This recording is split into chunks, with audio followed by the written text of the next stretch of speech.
ধাক্কা মোটেই দিবেন না, তাইলে আপনি কিছু জানতে শুনতে পারবেন না।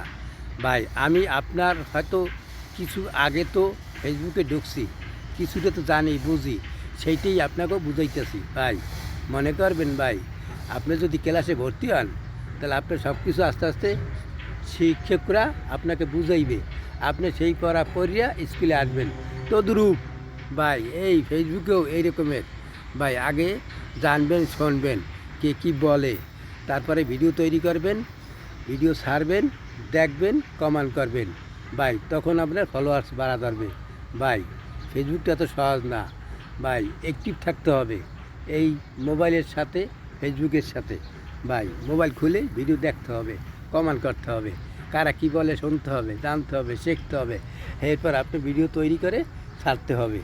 ভাই এরকমের যদি আপনারা ভিডিও ছাড়িয়ে বইয়ে থাকেন তাতে চলবে না। যদি আজকে ছাড়লেন আবার 2-3 দিন পর দুইটা ছাড়লেন, তাতেও চলবে না ভাই।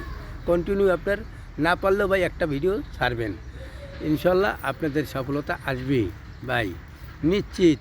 কিন্তু ভাই সাপোর্ট করে দিবেন, ভালো লাগলে শেয়ার করে দিবেন ভাই। আপনাদের জন্য আমি এখানে আইয়া একটা ভিডিও তৈরি করলাম আপনাকেও বুঝাবার জন্য। ভাই আপনারা যদি ধাক্কা দেন কীভাবে বুঝবেন বলেন? আল্লাহ হাফেজ।